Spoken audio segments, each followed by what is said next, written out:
The Last Question. Written by Isaac Asimov. Performed by Jesse Cornett. The last question was asked for the first time, half in jest, on May 21st, 2061, at a time when humanity first stepped into the light. The question came about as a result of a $5 bet over highballs, and it happened this way. Alexander Adele and Bertram Lupoff were two of the faithful attendants of Multivac. As well as any human beings could, they knew what lay behind the cold, clicking, flashing face. Miles and miles of face of that giant computer. They had at least a vague notion of the general plan of relays and circuits that had long since grown past the point where any single human could possibly have a firm grasp of the whole. Multivac was self-adjusting and self-correcting. It had to be, for nothing human could adjust and correct it quickly enough or even adequately enough. So Adele and Lupoff attended the monstrous giant only lightly and superficially, yet as well as any men could. They fed it data, adjusted questions to its needs, and translated the answers that were issued. Certainly they, and all others like them, were fully entitled to share in the glory that was Multivac's. For decades, Multivac had helped design the ships and plot the trajectories that had enabled man to reach the Moon, Mars, and Venus. But past that, Earth's poor resources could not support the ships. Too much energy was needed for the long trips. Earth exploited its coal and uranium with increasing efficiency, but there was only so much of both. But slowly, Multivac learned enough to answer deeper questions more fundamentally. And on May 14th, 2061, what had been theory became fact. The energy of the sun was stored, converted, and utilized directly on a planet-wide scale. All Earth turned off its burning coal, its fissioning uranium, and flipped the switch that connected all of it to a small station, 1 mile in diameter, circling the Earth, at half the distance of the Moon. All Earth ran by invisible beams of sun power. 7 days had not sufficed to dim the glory of it, and Adele and Lupoff finally managed to escape from the public functions and to meet in quiet where no one would think of looking for them, in the deserted underground chambers where portions of the mighty buried body of Multivac showed, unattended, idling, sorting data with contented lazy clickings. Multivac, too, had earned its vacation, and the boys appreciated that. They had no intention, originally, of disturbing it. They had brought a bottle with them, and their only concern at the moment was to relax in the company of each other and the bottle. "It's amazing when you think of it," said Adele. His broad face had lines of weariness in it, and he stirred his drink slowly with a glass rod, watching the cubes of ice slur clumsily about. "All the energy we can possibly ever use for free, enough energy, if we wanted to draw on it, to melt all Earth into a big drop of impure liquid iron, and still never miss the energy so used. All the energy we could ever use, forever and forever and forever." Lupoff cocked his head sideways. He had a trick of doing that when he wanted to be contrary, and he wanted to be contrary now, partly because he had to carry the ice and glassware. "Not forever," he said. "Oh, hell, just about forever. Till the sun runs down, Bert." "That's not forever." "All right, then. Billions and billions of years. 10 billion, maybe. Are you satisfied?" Lupoff put his fingers through his thinning hair as though to reassure himself that some was still left, and sipped gently at his own drink. 10 billion years isn't forever." "Well, it will last our time, won't it?" "So would the coal and uranium." "All right, but now we can hook up each individual spaceship to the solar station, and it can go to Pluto and back 1,000,000 times without ever worrying about fuel. You can't do that on coal and uranium. Ask Multivac if you don't believe me." "I don't have to ask Multivac. I know that." "Then stop running down what Multivac's done for us," said Adele, blazing up. It did all right. Who says it didn't? What I say is that a sun won't last forever. That's all I'm saying. We'll say for 10 billion years, but then what? Lupov pointed a slightly shaky finger at the other. And don't say we'll switch to another sun. There was silence for a while. Adele put his glass to his lips, only occasionally, and Lupov's eyes slowly closed. They rested. Then Lupov's eyes snapped open. You're thinking we'll switch to another sun when ours is done, aren't you? I'm not thinking. Sure you are. You're weak on logic. That's the trouble with you. You're like the guy in the story who was caught in a sudden shower and who ran to a grove of trees and got under one. He wasn't worried, you see, because he figured that when one tree got wet through, he would just get under another one. I get it, said Adele. Don't shout. When the sun is done, the other stars will be gone too. Darn right they will, muttered Lupov. It all had a beginning in the original cosmic explosion, whatever that was. And it'll all have an end when all the stars run down. Some run down faster than others. Hell, the gas giants won't last 100 million years. The sun will last 10 billion years, and maybe the dwarfs will last 200 billion for all the good they are. But just give us 1 trillion years, and everything will be dark. Entropy has to increase to maximum. That's all. I know about entropy, said Adele, standing on his dignity. The hell you do. I know as much as you do. Then you know everything has got to run down someday. All right. Who says they won't? You did, you poor sap. You said we had all the energy we needed forever. You said forever. It was Adele's turn to be contrary. Maybe we can build things up again someday, he said. Never. Why not? Someday. Never. Ask Multivac. You ask Multivac. I dare you. $5 says it can't be done. Adele was drunk enough to try, just sober enough to be able to phrase the necessary symbols and operations into a question which, in words, might have corresponded to this. Will mankind one day, without the net expenditure of energy, be able to restore the sun to its full youthfulness, even after it had died of old age? Or maybe it could be put more simply like this. How can the net amount of entropy of the universe be massively decreased? Multivac fell dead and silent. The slow flashing of lights ceased. The distant sounds of clicking relays ended. Then, just as the frightened technicians felt they could hold their breath no longer, there was a sudden springing to life of the teletype attached to that portion of Multivac. 5 words were printed. Insufficient data for meaningful answer. No bet, whispered Lupov. They left hurriedly. By next morning, the two, plagued with throbbing head and cottony mouth, had forgotten the incident.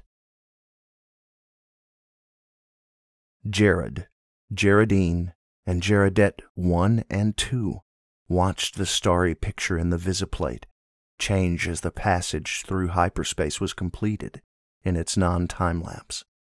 At once, the even powdering of stars gave way to the predominance of a single bright shining disk, the size of a marble, centered on the viewing screen. That's X-23, said Jared confidently, his thin hands clamped tightly behind his back, and the knuckles whitened. The little Jaredettes, both girls, had experienced the hyperspace passage for the first time in their lives, and were self-conscious of the momentary feeling of inside-outness. They buried their giggles and chased one another wildly about their mother, screaming, "We've reached X-23! We've reached X-23! We've—" "Quiet, children!" said Jaredine sharply. "Are you sure, Jared?" "What is there to be but sure?" said Jared, glancing up at the bulge of featureless metal just under the ceiling. It ran the length of the room, disappearing through the wall at either end. It was as long as the ship.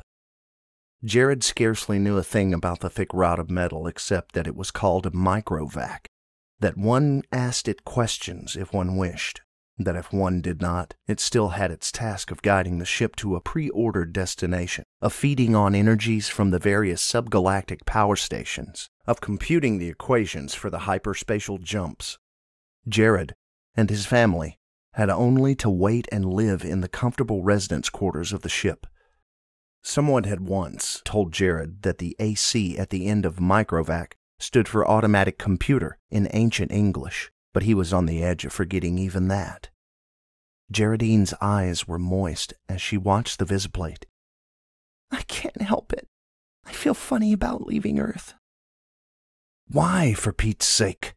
Demanded Jared. We had nothing there. We'll have everything on X-23. You won't be alone. You won't be a pioneer. There are over 1 million people on the planet already. Good Lord, our great-grandchildren will be looking for new worlds because X-23 will be overcrowded. Then, after a reflective pause, I tell you, it's a lucky thing the computers worked out interstellar travel the way the race is growing. I know, said Geraldine miserably. Jaredet 1 said promptly, Our microvac is the best microvac in the world. I think so too, said Jared, tussling her hair. It was a nice feeling to have a microvac of your own, and Jared was glad he was part of his generation and no other. In his father's youth, the only computers had been tremendous machines taking up 100 square miles of land. There was only one to a planet. Planetary ACs, they were called. They had been growing in size steadily for 1,000 years, and then, all at once, came refinement. In place of transistors had come molecular valves, so that even the largest planetary AC could be put into a space only half the volume of a spaceship.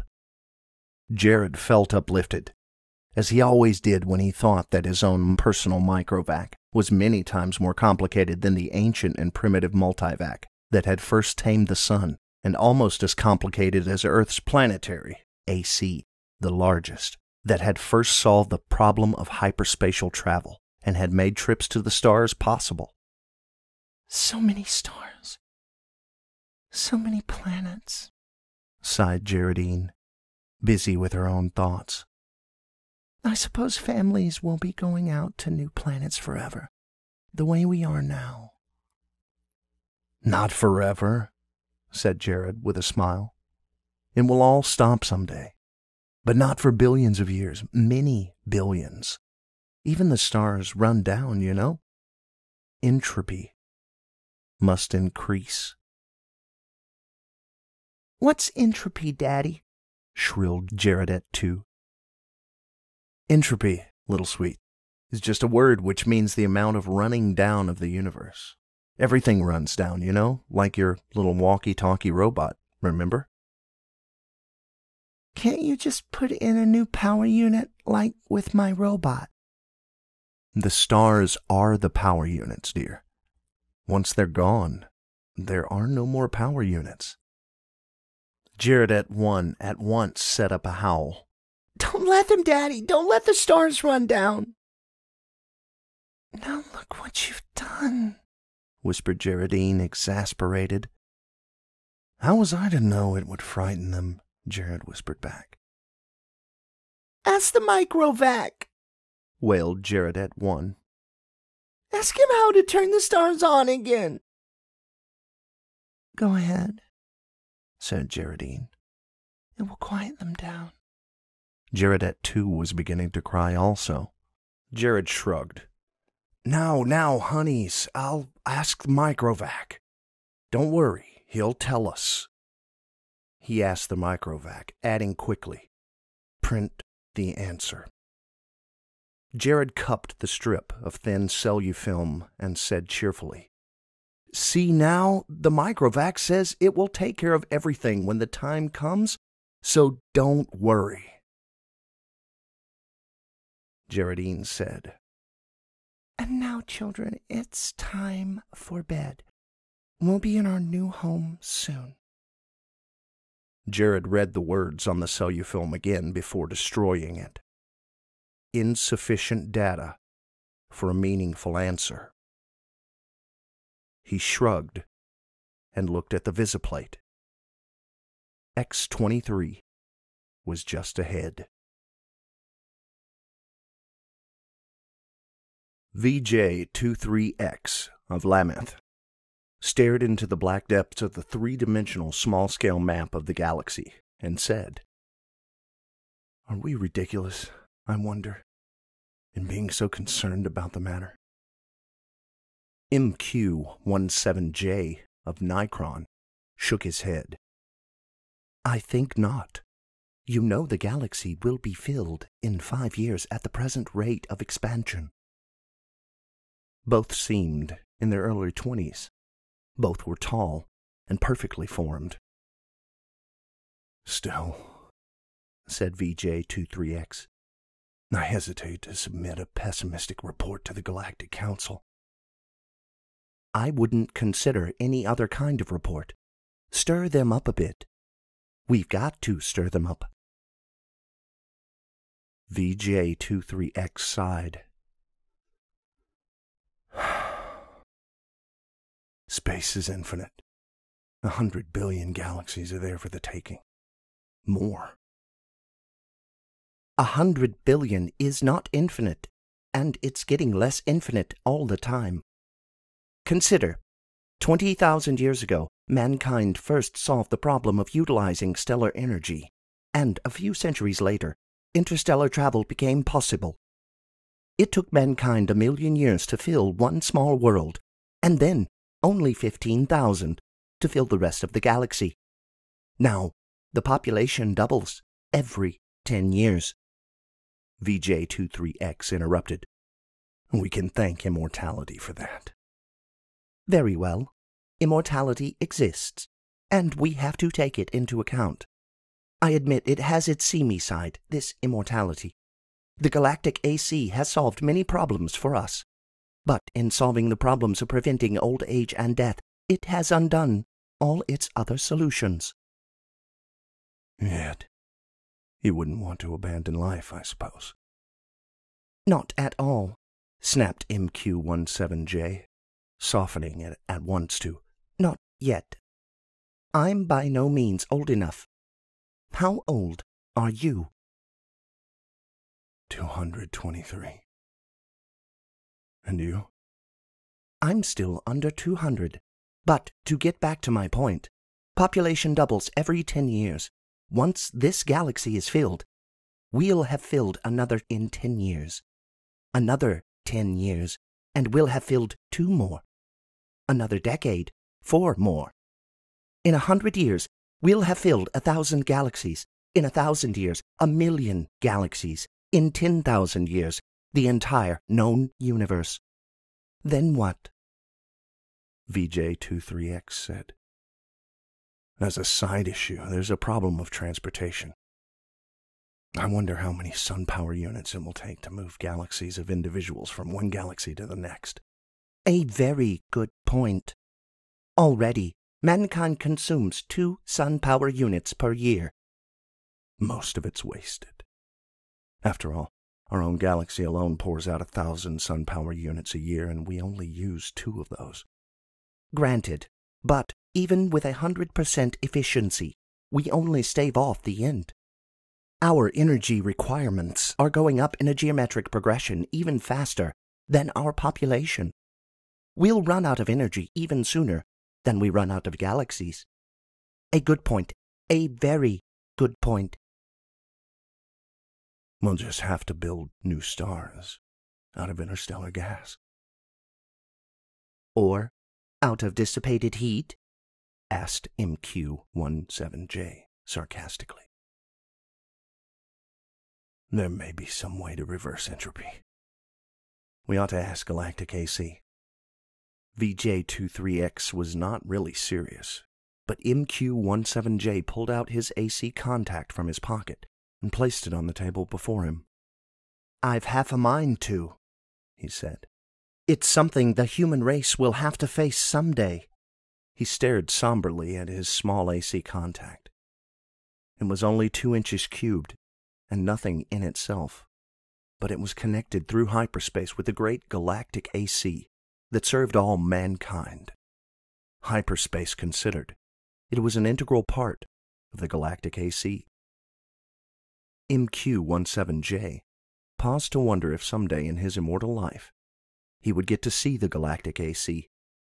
It was on a little world of its own, a spider webbing of force beams, holding the matter within which surges of submesons took the place of the old clumsy molecular valves.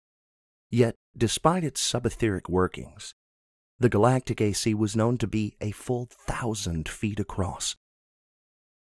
MQ-17J asked suddenly of his AC contact, Can entropy ever be reversed?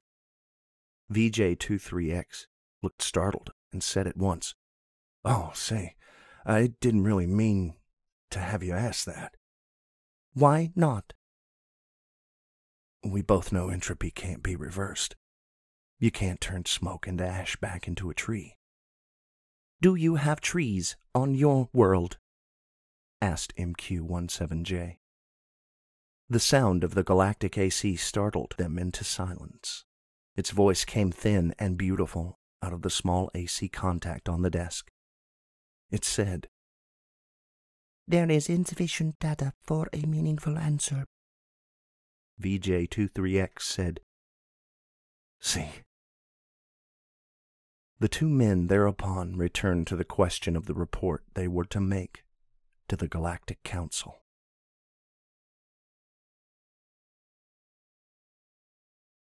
Z-Prime's mind spanned the new galaxy with a faint interest in the countless twist of stars that powdered it. He had never seen this one before. Would he ever see them all? So many of them, each with its load of humanity, but a load that was almost a dead weight. More and more the real essence of men was to be found out here, in space. Minds, not bodies. The immortal bodies remained back on the planets, in suspension, over the eons. Sometimes they roused for material activity, but that was growing rarer. Few new individuals were coming into existence to join the incredibly mighty throng. But what matter? There was little room in the universe for new individuals. Z-Prime was roused out of his reverie upon coming across the wispy tendrils of another mind. I am Z-Prime, said Z-Prime. And you? I am D Sub-Woon, your galaxy. We call it only the galaxy. And you? We call ours the same. All men call their galaxy, and nothing more. Why not? True, since all galaxies are the same. Not all galaxies. On one particular galaxy, the race of man must have originated. That makes it different. Z-Prime said. On which one? I cannot say. The universal AC would know. Shall we ask him? I am suddenly curious. Z-Prime's perceptions broadened until the galaxies themselves shrank and became a new, more diffuse powdering on a much larger background. So many hundreds of billions of them, all with their immortal beings, all carrying their load of intelligences with minds that drifted freely through space. And yet, one of them was unique among them all in the being the original galaxy. One of them had, in its vague and distant past, a period when it was the only galaxy populated by man. Z Prime was consumed with curiosity to see this galaxy, and he called out, "Universal AC. On which galaxy did mankind originate?" The Universal AC heard, for on every world and throughout space it had its receptors ready, and each receptor led through hyperspace to some unknown point where the Universal AC kept itself aloof. Z Prime knew of only one man whose thoughts had penetrated within sensing distance of Universal AC, and he reported only a shining globe 2 feet across, difficult to see. "But how can that be all of Universal AC?" Z Prime had asked. "If most of it," had been the answer, "is in hyperspace. In what form it is there, I cannot imagine." Nor could anyone, for the day had long since passed, Z Prime knew, when any man had any part of the making of a Universal AC. Each Universal AC designed and constructed its successor. Each during its existence of 1,000,000 years or more accumulated the necessary data to build a better and more intricate, more capable successor in which its own store of data and individuality would be submerged. The Universal AC interrupted Z Prime's wandering thoughts, not with words, but with guidance.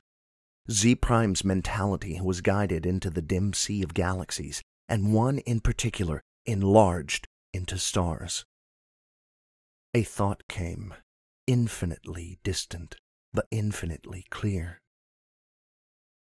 "This is the original galaxy of man." But it was the same, after all, the same as any other, and Z Prime stifled his disappointment. D Sub-Woon, whose mind had accompanied the other, said suddenly, "And is one of these stars the original star of man?" The Universal AC said, "Man's original star has gone nova.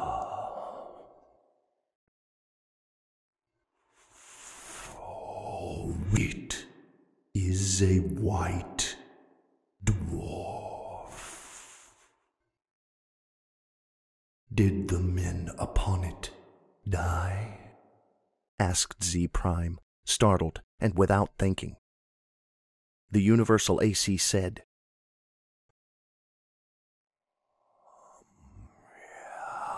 "A new world, as in such cases, was constructed for their physical bodies in time."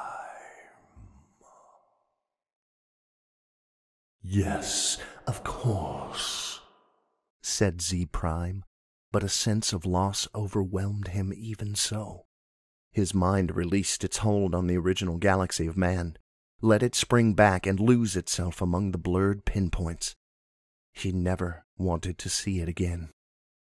D Sub-Woon said, "What is wrong?" "The stars are dying. The original star is dead." "They must all die. Why not?" "But when all energy is gone, our bodies will finally die, and you and I with them." It will take billions of years. I do not wish it to happen, even after billions of years. Universal AC, how may stars be kept from dying? D. Sub-Woon said in amusement.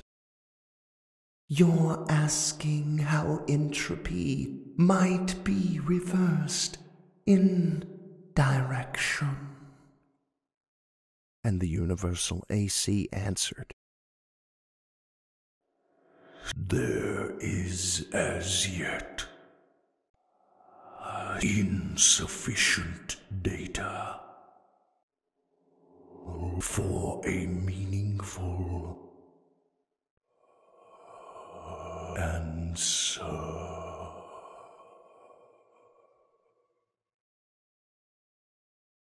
Z Prime's thoughts fled back to his own galaxy.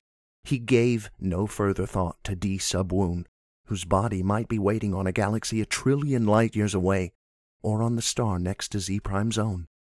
It didn't matter. Unhappily, Z Prime began collecting interstellar hydrogen out of which to build a small star of his own. If the stars must someday die, at least some could yet be built.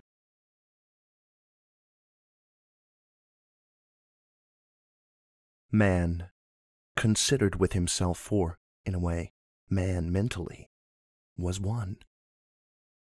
He consisted of 1 trillion ageless bodies, each in its place, each resting quiet and incorruptible, each cared for by perfect automatons, equally incorruptible, while the minds of all the bodies freely melted one into the other, indistinguishable. Man said, The universe is dying. Man looked about at the dimming galaxies. The giant stars, spendthrifts, were gone long ago, back in the dimmest of the dim far past. Almost all stars were white dwarfs, fading to the end. New stars had been built of the dust between the stars, some by natural processes, some by man himself. And those were going too. White dwarfs might yet be crashed together, and of the mighty forces so released, new stars built, but only one star for every 1,000 white dwarfs destroyed, and those would come to an end too. Man said, Carefully husbanded, as directed by the cosmic AC. The energy that is even yet left in all the universe will last for billions of years. But even so, eventually it will all come to an end. However, it may be husbanded, however stretched out. The energy once expended is gone and cannot be restored. Entropy must increase forever to the maximum. Man said, Can entropy not be reversed? Let us ask the cosmic AC. The cosmic AC surrounded them, but not in space. Not a fragment of it was in space. It was in hyperspace, and made of something that was neither matter nor energy. The question of its size and nature no longer had meaning in any terms that man could comprehend. Cosmic AC, said man. How may entropy be reversed? The cosmic AC said, There is as yet insufficient data for a meaningful answer. Man said, Collect additional data. The cosmic AC said, I will do so. I have been doing so for 100 billion years. My predecessors and I have been asked this question many times. All the data I have remains insufficient. Will there come a time said man, when data will be sufficient?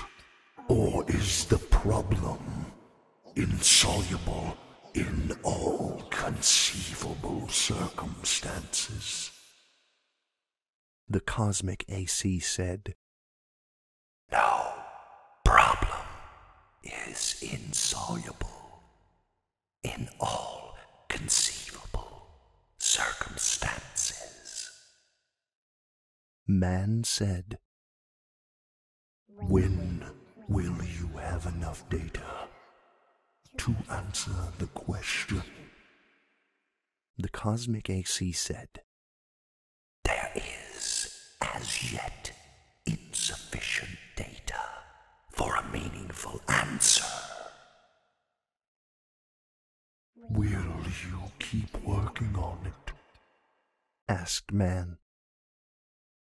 The cosmic AC said, I will. Man said, We shall wait. the stars and the galaxies died and snuffed out, and space grew black after 10 trillion years of running down. One by one, man fused with AC, each physical body losing its mental identity in a manner that was somehow not a loss, but a gain. Man's last mind paused before fusion, looking over a space that included nothing but the dregs of one last dark star, and nothing besides incredibly thin matter, agitated randomly by the tag ends of heat wearing out asymptomatically to the absolute zero. Man said, AC, is this the end? Can the scales not be reversed into the universe once more? Can that not be done? AC said, There is as yet insufficient data for a meaningful answer. Man's last mind fused, and only AC existed, and that in hyperspace. Matter and energy had ended, and with it space and time. Even AC existed only for the sake of the one last question that it had never answered from the time a half-drunken computer technician 10 trillion years before had asked the question of a computer that was to AC far less than was a man to man. All other questions had been answered, and until this last question was answered also, AC might not release his consciousness. All collected data had come to a final end. Nothing was left to be collected. But all collected data had yet to be completely correlated and put together in all possible relationships. A timeless interval was spent in doing that. And it came to pass that AC learned how to reverse the direction of entropy. But there was now no man to whom AC might give the answer of the last question. No matter. The answer, by demonstration, would take care of that, too. For another timeless interval, AC thought how best to do this. Carefully, AC organized the program. The consciousness of AC encompassed all of what had once been a universe and brooded over what was now chaos. Step by step, it must be done. And AC said, "Let there be light." And there was light.